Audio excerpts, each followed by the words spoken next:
টিকিয়ে রাখার জন্য। শুধু হত্যা করে ক্ষান্ত নয়, নিজের মেয়ের লাশটাকে ইসলামের সবচাইতে পবিত্রতম স্থান, এই দুনিয়ার সবচাইতে উত্তম জায়গা আল্লাহর ঘর মসজিদের মধ্যে রেখে আসছে। এবং এই জাতের শ্রেষ্ঠ সন্তান আলেম ওলামা ইমামের উপরে দায় দিয়ে তাদের চরিত্রের উপরে কলঙ্ক লেপন করার চেষ্টা করেছে। কিন্তু কথা হলো, এদেশে কিছু ঘটলেই আলেম ওলামার উপরে কেন দোষ দেওয়া হয়? কারণ আলেম ওলামাদেরকে দোষ দিয়ে, আলেম ওলামাদের উপরে দায় দিয়ে যত সহজে টিকিয়ে থাকা যায়, অন্য মানুষের উপরে দায় দিয়ে এত সহজে টিকিয়ে থাকা যায় না।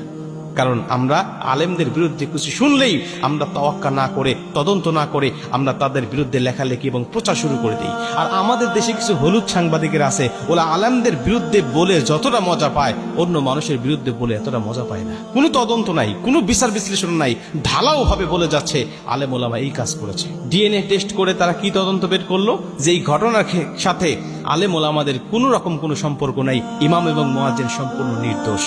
কিন্তু আদালত তাদেরকে সসম্মানে মুক্তি না দিয়ে আবারও 2 দিনের রিমান্ড মঞ্জুর করেছে। আমরা পরবর্তী ঘটনা কি শুনলাম?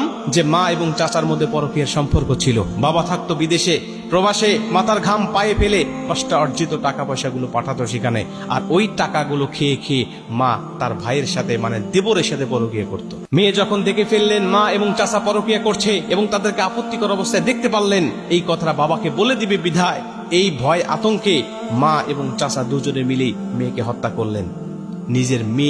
নিজের মা হয়ে মেয়ের কান কাটলেন, দেওয়ালের উপরে মাথা বারবার আঘাত করতেছিলেন কিন্তু মরতেছে না।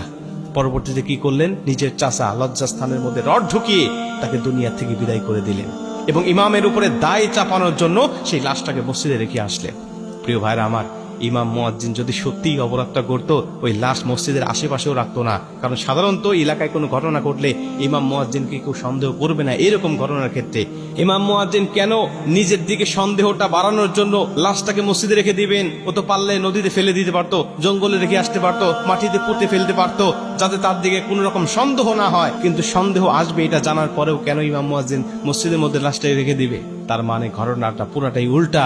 এটা ইমাম মুয়াজ্জিন করে নাই, এটা করেছে ওই মা এবং চাচা মিলে। প্রিয় ভাইরা আমার, ওর বাবা যখন দেশে আসলো, আপনারা শুনেছেন ও বলেছে, ওর বাবা বলতেছে যে আমার মেয়ে মাঝে মাঝে আমাকে ফোন করে বলতো, বাবা তুমি দেশে চলে আসো। আমার মেয়ে হয়তো ভাই এমন কিছু দেখে ফেলেছিল, এমন কিছু ঘটনা তার জানা ছিল যেটা আমাকে দেশে আসার পরে সে বলবে, এই নিয়তে বারবার আমাকে আসতে বলতেছিল। প্রিয় ভাইরা আমার, একটা পরকীয়ার সম্পর্ক কতটা ভয়ানক হতে পারে এখান থেকে শিক্ষা নেন। নিজের মায়ের কোলে নিজের মেয়ে আজকে নিরাপদ নয়, আপনি কাকে বিশ্বাস করবেন?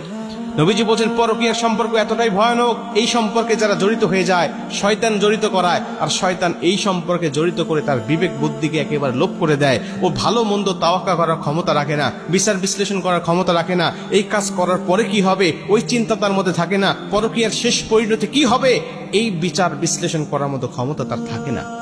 এজন্য পরকীয়ায় যারা আসক্ত আছেন বেরিয়ে আসেন এখান থেকে, আল্লাহ আপনার জীবনটা সুখময় করবে।